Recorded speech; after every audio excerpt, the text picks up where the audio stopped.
दोस्तों नमस्कार। दोस्तों आज तो हम आपको लुटियंस की दिल्ली के सफर पर लिए चलते हैं, क्योंकि एक ऐसा सफर है जिसमें रायसीना हिल्स है, राष्ट्रपति भवन है, नॉर्थ ब्लॉक है, साउथ ब्लॉक है, पार्लियामेंट हाउस है, प्रधानमंत्री कार्यालय भी मौजूद है।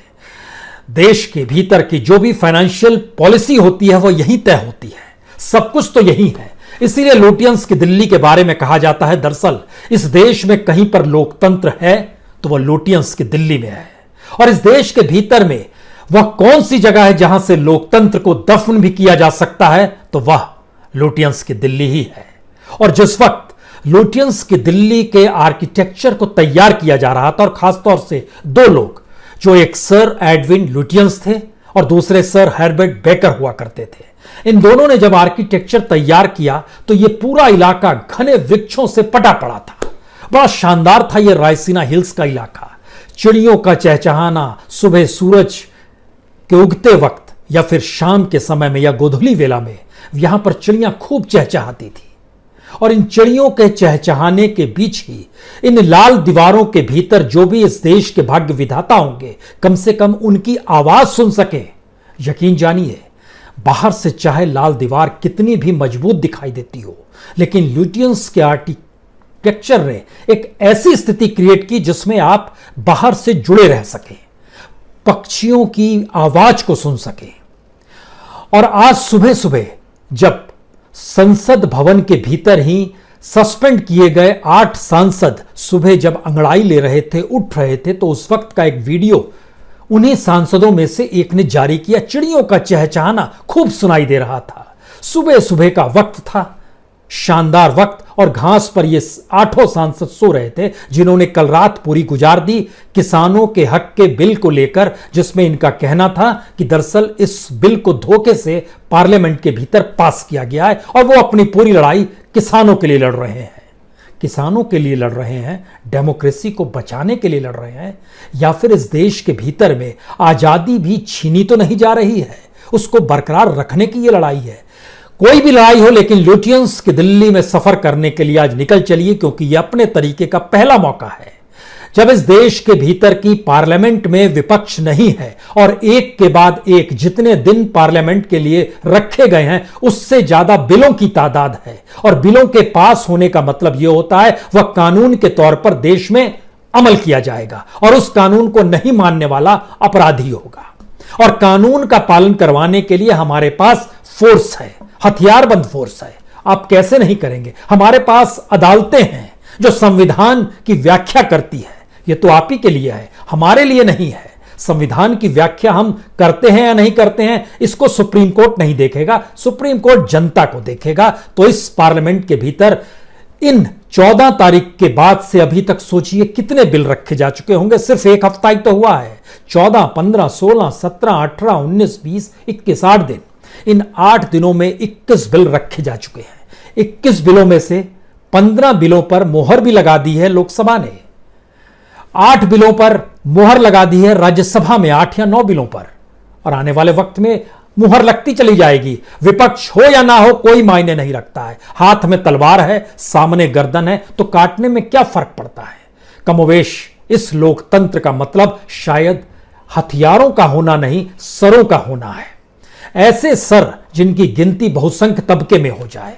तो आइए आपको लुटियंस के दिल्ली के भीतर का उस सच से अवगत कराना चाहते हैं जहां पर अब दीवारें लाल हैं और उनके भीतर देश के अलग अलग हिस्सों का रुदन सुनाई नहीं देता है, दर्द सुनाई नहीं देता है, उनके मुश्किल हालातों से कोई परिचित नहीं है। और शायद इसीलिए एक वक्त देश के राष्ट्रकवि रामधारी सिंह दिनकर जब पार्लियामेंट में आए थे, नॉमिनेट होके आए थे, राज्यसभा में पहुंचे थे, तो उन्होंने एक कविता लिखी थी, रेशमी नगर, भारत का रेशमी नगर। यह रेशमी नगर लुटियंस की दिल्ली थी, पार्लियामेंट था, रायसीना हिल्स थी, नॉर्थ साउथ ब्लॉक में बनती हुई पॉलिसीज थी। इनके भीतर कितना अंधेरा है, और शायद बाहर का कुछ भी जब सुनाई ना देता हो तो आज आप क्या सुनना चाहेंगे? प्रधानमंत्री ने, देश के प्रधान सेवक ने आज आईआईटी के छात्रों से बातचीत की। इस देश के भीतर में आईआईटी शायद हायर एजुकेशन का सबसे ऊपरी रूप है। आईआईटी से बात कर रहे थे, संवाद हो रहा था, अच्छा लग रहा था।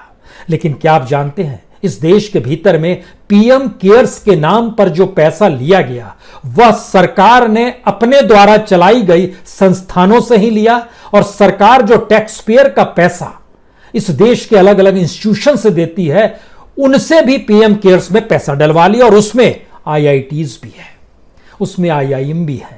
यानी इस देश में एजुकेशन का बजट दुनिया की दृष्टि से जब सबसे कम हो, और मनमोहन सिंह सरकार ने अपने तौर पर सबसे कम बजट दिया था, लेकिन यह किसे पता था कि मनमोहन सिंह का रिकॉर्ड भी नरेंद्र मोदी तोड़ देंगे।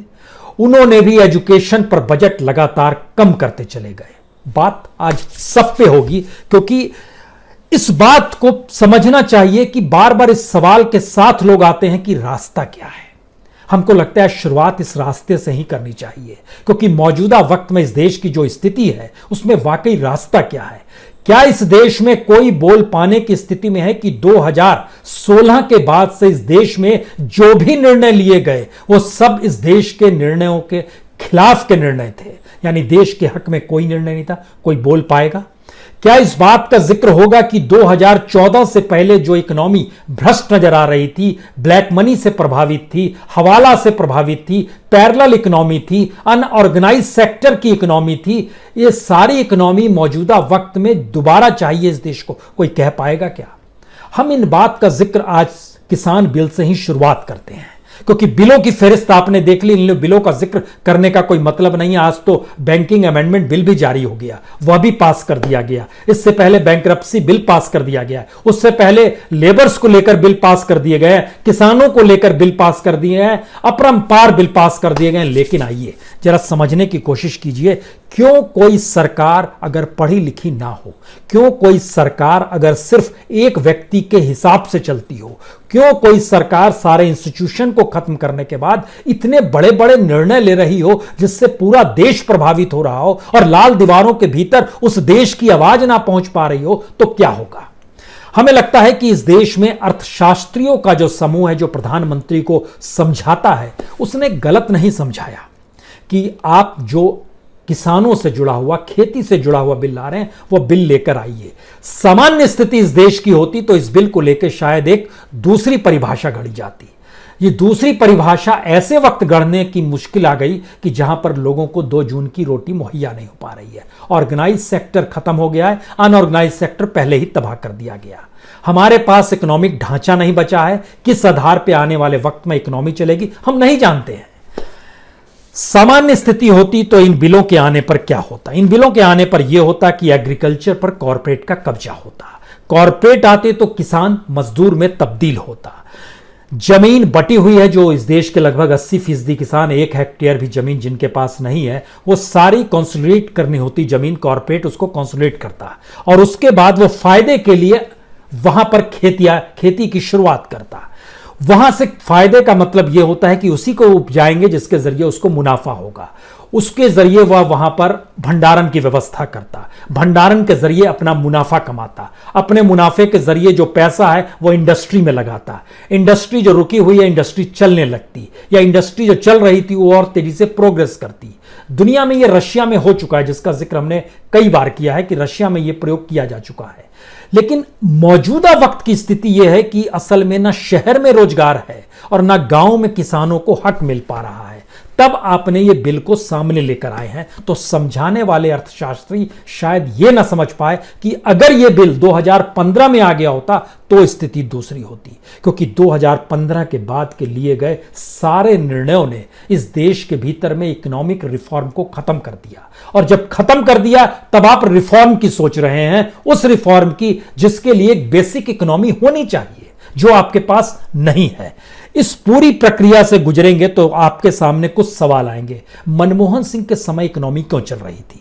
उस दौर में मंदी को चीजें कौन संभाल लेती थी? पैरेलल इकोनॉमी थी, अनऑर्गेनाइज सेक्टर की इकोनॉमी थी, ब्लैक मनी भी थी, सारी चीजें चल रही थी। लेकिन मोदी सरकार ने सबसे बड़ी गड़बड़ी क्या की? उन्होंने माना ब्लैक मनी नहीं होनी चाहिए, काट दो, इस पिलर को खत्म कर दिया। उन्होंने माना अनऑर्गेनाइज सेक्टर को हम ऑर्गेनाइज करेंगे, उसको टैक्सेशन के दायरे में लाएंगे, उसकी सारी चीजों को मोनेटाइज करेंगे, उस पिलर को काट दिया। सोचा था इंडस्ट्रीज को रेगुलाइज करेंगे, वहां पर चीजें और अनुकूल करेंगे, उस पिलर को काट दिया। धीरे धीरे सारे पिलर कटते चले गए और इकोनॉमी का ढांचा तिरछा होकर खड़ा हो गया। अब ये समझ नहीं पा रहे थे कि अब क्या करें, तो इनके अर्थशास्त्रियों ने इनको सुझाव दिया, एक पिलर तो बचा हुआ है एग्रीकल्चर का, इसको भी खत्म कीजिए। उसको भी खत्म कर दिया गया। यानी किसी भी चीज को खत्म जब किया जाता है तो एक पिलर खुद बनाना पड़ता है, और जिस पिलर को हटाते हैं उसके बदले दूसरा पिलर लाएंगे, नहीं तो मकान ढह ढहा के गिर जाएगा। हुआ इस देश की अर्थव्यवस्था के साथ यही है, एक के बाद एक पिलर काटते चले गए और मकान ढहते चला गया। जो चौथा पिलर था अर्थव्यवस्था में एग्रीकल्चर का, उसको भी काट दिया कि धड़ाम से पूरी इकोनॉमी नीचे आकर खड़ी हो गई है। अब यहां से यह सवाल करना बेहद नागवार गुजरेगा कि दरअसल क्या वाकई किसानों को कोई लाभ मिलेगा? क्या वाकई कॉरपोरेट किसी तरीके से परिस्थिति अनुकूल कर देगा? जी नहीं, ऐसा कुछ भी नहीं होने वाला है। क्योंकि जब आप इन चीजों को परखना शुरू करेंगे तो उसके लिए जो बेसिक चीज होती है वह भी अगर इस देश में मजदूर, किसान, middle class, lower middle class, व्यापारी, छोटे व्यापारी, रिटेल सेक्टर से जुड़ा हुआ तबका, किसी के पास अगर कुछ नहीं है तो आप चीजें संभालेंगे कैसे? और यहीं से यह बात शुरू होती है कि धोखा फरेब शुरू होता है। पहला धोखा सरकार ने आते ही कर दिया। उनको लगा किसानों के बीच अब क्या किया जाए, तो एमएसपी दे देते हैं। MSP minimum support price. लेकिन यह नहीं कहा कि मिनिमम सपोर्ट प्राइस जो ऐलान करने वाले हैं उससे कम में किसी ने खरीदा तो उसको जेल में डाल देंगे। जी नहीं, ऐसा कहने की हिम्मत सरकार में नहीं है, क्योंकि वह खुद अपने तौर पर, यहां तक कि एफसीआई गोडाउन भी एमएसपी से कम कीमत में किसानों से अनाज उठवा लेता है, जिससे कि सरकार जो सब्सिडी देती है उसके हिस्से में कम सब्सिडी देने की स्थिति आए और राशन दुकानों में ट्रांसफर कर दिया जाए। यह एक स्थिति इस देश के भीतर में गवर्नमेंट की एजेंसीज के जरिए है। एमएसपी जो दिया गया, आप देखिए, हमको लगता है हम लोग सिर्फ यहां पर गेहूं का लेते हैं, वीट का एमएसपी जो है वह बढ़ाया गया 50 रुपए, 1925 से 1975 किया गया, यानी 2.6%। इतिहास टटोल कर देखिएगा, अगर भारत में एमएसपी का, वह भी गेहूं का 2.6% सबसे लोएस्ट है, इसका मतलब क्या है? इसका मतलब था हम सिर्फ प्रचार करने निकले हैं, इसका मतलब था हम सिर्फ लुभाने निकले हैं। और अगर बरस दर बरस देखते चले जाइएगा, जैसे हमको लगता है 2012-13 जब मनमोहन सरकार थी, तब उन्होंने उस बरस 9.8% एमएसपी बढ़ाई थी, 1170 से बढ़ाकर 1285 कर दी थी। उसके बाद उन्होंने 5.1% बढ़ाई थी 13-14 में, इलेक्शन ईयर आ रहा था, दूसरी तरफ यह तय हो चला था मनमोहन सिंह हारेंगे चुनाव, तो उन्होंने 5.1% यह सोचकर बढ़ाई थी कि ज्यादा अनाज के लिए पैसा नहीं निकालना पड़े, अभी तो इलेक्शन की स्थिति है और चुनाव शायद हार जाएंगे। लेकिन उस समय जय जवान जय किसान, ना जाने किसानों को लेकर क्या क्या वादे किए जा रहे थे। उस वक्त जो सरकार आने वाली थी और जो प्रधानमंत्री बनने वाले थे, किसानों से क्या क्या वादे नहीं किए थे। यह वादा पहला किया गया था कि 12 महीने के भीतर जो अनाज पे जो लागत मूल्य होता है वह भी दे देंगे, उसमें 50% जोड़ देंगे, उतना भी दे देंगे। लेकिन सत्ता में आते ही बदल गए और उन 12 महीनों के भीतर ही जाके अदालत में हलफनामा दिया कि यह संभव नहीं है, इतना पैसा दे पाना संभव नहीं। जो वादा था वो पलट गए। एनीवे, सवाल था कि जो किसानों से वादा हो रहा था उसका जब 2014 से आप एवरेज देखना शुरू कीजिएगा तो कभी भी एवरेज 6% से ऊपर नहीं गया। 6.6% 2017-18 में गया, पर जैसी सरकार में आते हैं 3.7%, 14-15, 15-16 में 3.6%, 16-17 में 5.2%, 17-18 में सबसे ज्यादा 6.6%, और 19-20 में फिर वो घटना शुरू होता है 6.61%, 20-21 में ये और घटता है 4.6%, और इस बरस और घट के 2.6% हो गया। धोखा फरेब है। दूसरी स्थिति आई है, हम कौन सी लड़ाई लड़ रहे हैं? इन लाल दीवारों के भीतर में विदेश मंत्रालय भी यहीं पर है, जो साउथ ब्लॉक का हिस्सा है, उसके भीतर है। यही वो लाल दीवार है जिसको दिखाई सुनाई नहीं देता है। चाइना को लेकर हमने कितनी हड़दंग मचा दी इस देश के भीतर में, और खुद अपने तौर पर क्या क्या नहीं बंद कर दिया, क्या क्या ऐलान किया। लेकिन आपको यह जानना चाहिए, कल ही पार्लियामेंट में इस देश के कैबिनेट मिनिस्टर पीयूष गोयल ने कहा, उनसे सवाल पूछा मनोज कोटक ने कि क्या आप चाइना को जो मोस्ट फेवरेट नेशन का दर्जा दिए हुए हैं उसको खत्म कर रहे हैं ना? इन्होंने बोला जी नहीं, हमारी ऐसी कोई मंशा नहीं है। नहीं मंशा है। चाइना मोस्ट फेवरेट नेशन व्यापार के तौर पर बना रहेगा। और भारत की आत्मनिर्भरता का आलम क्या है? उसके पैरेलल में जो आपने नारा दिया, लेकिन बावजूद इसके आत्मनिर्भर हो नहीं पाए। बाहर से आपने कहा माल नहीं मंगाएंगे, दूसरे ने देखा कि ये हमारे साथ तो आमने सामने आकर खड़े हैं, तो मांग कॉस्टली कर दो, आप इनको मांग की जरूरत है लेकिन हम अपने तौर पर चीजें और कॉस्टली करेंगे। और किसी ने नहीं किया, चाइना ने ही किया। चाइना ने जो दवाई बनाने के लिए जो शुरुआती या बेसिक मटेरियल चाहिए होता है, जिसको हम लोग केएसएम कहते हैं, की स्टार्टिंग मटेरियल्स, या फिर हम लोग कहते हैं एक्टिव फार्मास्यूटिकल्स इंग्रेडिएंट्स जो होते हैं, जो एपीआई होते हैं, उसकी कीमतें कमोवेश 10 to 20% बढ़ गई इसी दौर में। और वो माल इसलिए चाहिए क्योंकि भारत के भीतर जो दवाइयां बनती हैं, खासतौर से जो पेंसिलिन जी है, वो $9.5 में आ रही थी, वो $11 में उसने तुरंत कर दिया। इसी तरीके से अलग अलग दवाइयों के नाम है जिसको बढ़ा दिया गया, और वो तकरीबन 30% तक बढ़ा है, लेकिन एवरेज निकालिएगा तो 10 से 20% बढ़ गया। लेकिन मोस्ट फेवरेट नेशन चाइना बना रहेगा। हम इन बातों का जब जिक्र कर रहे हैं तो हमको लगता है कि सवाल धोखा फरेब का नहीं है, सवाल है कि आप किस रूप में सरकार को चलाना चाहते हैं, नहीं चलाना जानते हैं। क्योंकि इसी दौर में इस देश के भीतर में जो Ministry of Statistics and Programme Implementation के मातहत जो प्रोग्राम चल रहे हैं, तकरीबन 1683 प्रोजेक्ट चल रहे हैं। आपको जानकर हैरत होगी कि इन प्रोजेक्ट्स को लगातार विलंब लेट हो गया है, और ये जो 4, 5, 6 महीने जो इस दौर में स्थिति हुई, आप संभाल नहीं पाए हैं चीजों को। ये जो बिल आ रहे हैं, ये इसीलिए बिल लेकर आते हैं, ये भी आपको बताएंगे। क्योंकि इस दौर में फंड की तंगी, लैंड एक्विजिशन मुश्किल, लैंड एक्विजिशन नहीं कर सकते, आपको मुआवजा देना पड़ेगा, मुआवजा देने के लिए पैसा नहीं है। स्लो जो सिविल वर्क होता है उसमें आपको मजदूर नहीं मिल पा रहे हैं, माने लेबर की शॉर्टेज हो गई है। ये सारी चीजें होते होते स्थिति ये आ गई है कि तकरीबन 505 प्रोजेक्ट ऐसे हैं जिसमें 12 महीने से लेकर 60 महीने तक, यानी 1 साल से लेकर 5 साल तक का विलंब हो गया। इससे जो तत्काल जो आकलन किया गया, उससे सरकार पर बहुत 4 लाख करोड़ का ज्यादा पड़ गया। प्रोजेक्ट आपने बनाया, वक्त पे आपको बनाना है, यह आपने बताया, लेकिन उसके लिए जो बजट भी निर्धारित किया वह भी आपने किया। और आज जब हम आपसे बात कर रहे हैं, 102 प्रोजेक्ट ऐसे हैं जिनमें 12 महीने की देरी हो गई है, 118 प्रोजेक्ट ऐसे हैं जिसमें 13 से 24 महीने की देरी, 157 प्रोजेक्ट ऐसे हैं जिसमें 25 से 60 महीने की देरी, 110 प्रोजेक्ट ऐसे हैं कि वो 60 महीने से भी ज्यादा लेंगे, यानी 2025 के बाद भी वह शुरू नहीं हो पाएंगे। अब सवाल यहां पर है कि क्या वो पैसा दिया गया या नहीं दिया गया, या सरकार के पास पैसा भी नहीं था।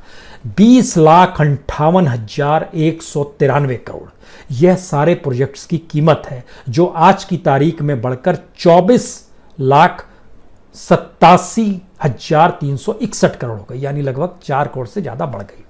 जो पैसा दिया जा चुका था, जो एक्सपेंडिचर था, सभी तरह का जो व्यय था, वो लगभग 46% दिया जा चुका था, यानी 11,51,222 करोड़ रुपए यह एक्सपेंडिचर दिया जा चुका था, जो 46% है टोटल का। अब सवाल यह है कि यह पैसा अटक गया, प्रोजेक्ट्स आगे नहीं बढ़ पा रहे हैं। क्या अंतर है इससे पहले जो आप आरोप लगाते थे कि दूसरी सरकार प्रोजेक्ट्स को नहीं ढीला कर पा रही है?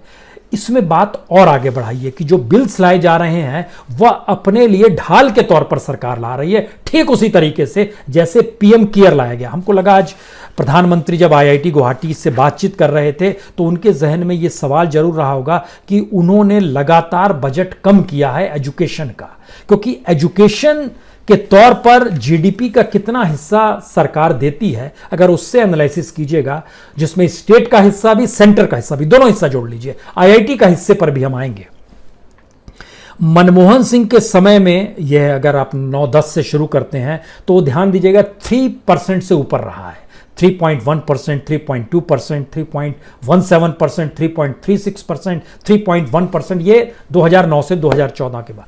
2014 के बाद हमारा बजट 2.8%, 2.86%, 2.85%, 2.88%, 2.9, यानी 3% से नीचे आ गया और कम आ गया। जो सेंटर का बजट था हायर एजुकेशन को लेकर, वो एवरेज मनमोहन सिंह के समय में जीडीपी के हिसाब से 0.7% था, मोदी सरकार के दौर में 0.5% पर आ गया।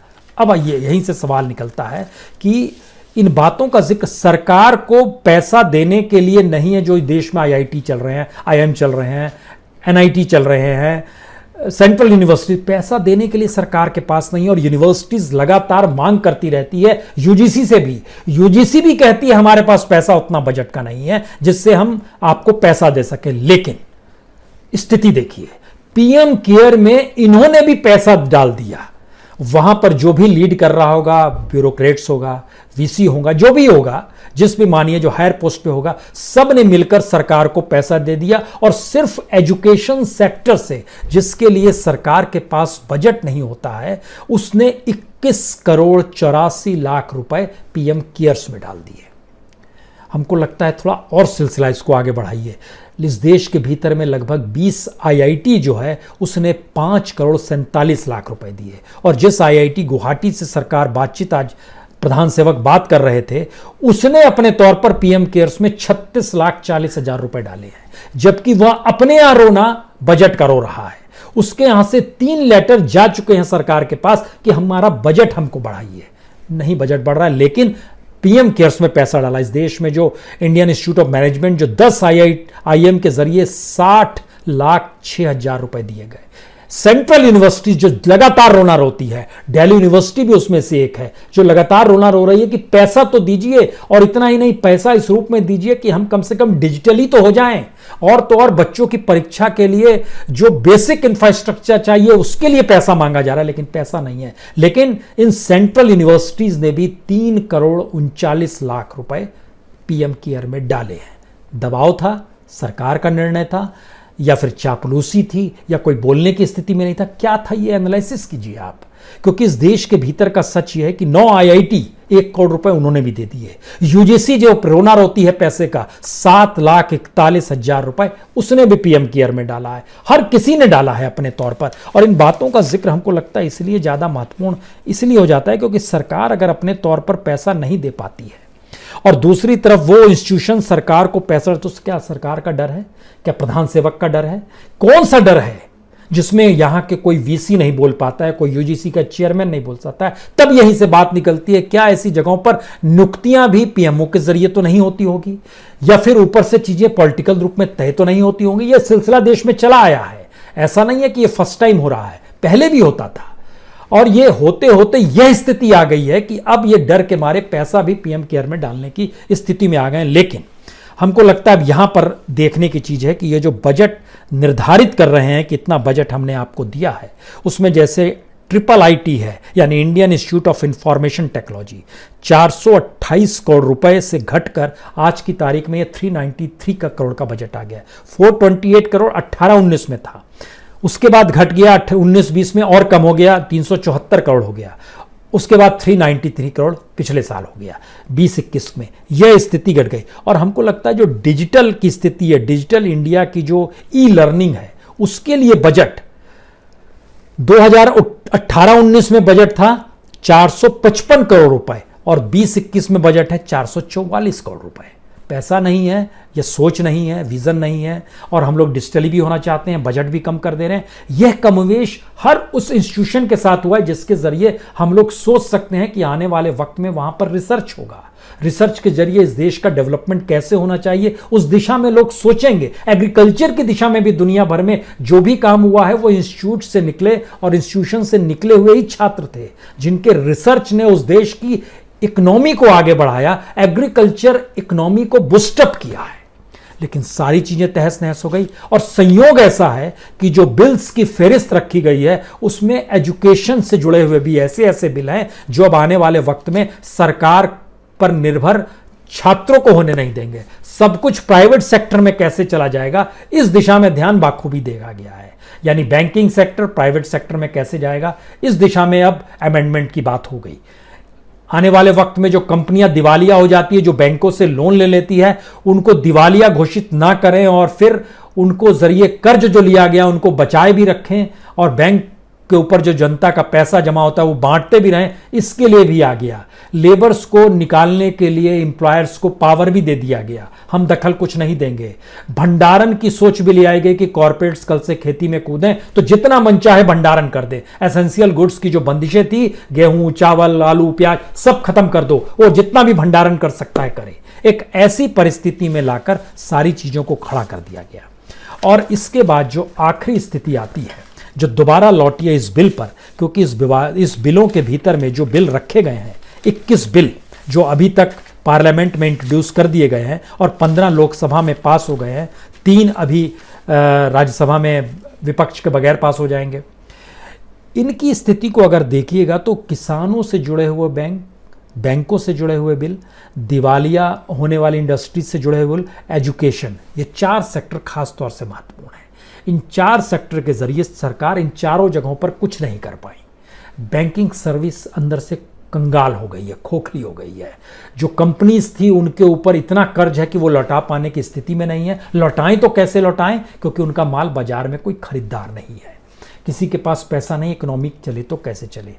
तो ये ऐसी सरकार है जो लाल दीवारों के भीतर लोकतंत्र को अपने तरीके से न सिर्फ जीती है, बल्कि इस तरीके से जीती है जिससे इस बात का एहसास बाहर हो ही नहीं कि इसके कान नहीं है, आंख नहीं है। और पार्लियामेंट के भीतर में जो बिलों की पूरी फहरिस्त रखी गई, पीएमओ के जरिए जो पॉलिसीज बनाई गई, नीति आयोग ने अपने तौर पर जो नया डिजाइन किया है कि हम इस पॉलिसी को ऐसे लाएंगे, रिजर्व बैंक के गवर्नर और उनके बोर्ड ने जो चीजें तय की है, यूनिवर्सिटी, सेंट्रल यूनिवर्सिटी बिना बजट के जिस रूप में चलाने की प्रक्रिया में आ रही है, और इन सब के साथ साथ इस देश के भीतर में जो डेमोक्रेसी को जीने का नया तरीका इसलिए लाया जा रहा है जिससे आपके भीतर ये सवाल लगातार ना उठे कि क्या वाकई इस देश में डेमोक्रेसी है या नहीं। इन लाल दीवारों के भीतर कुछ भी दिखाई नहीं देता है, चकाचौंध है, मदमस्ती है। डिगा दिया जाए। बहुत बहुत शुक्रिया। डिगा दिया जाए। बहुत बहुत शुक्रिया, बहुत बहुत शुक्रिया।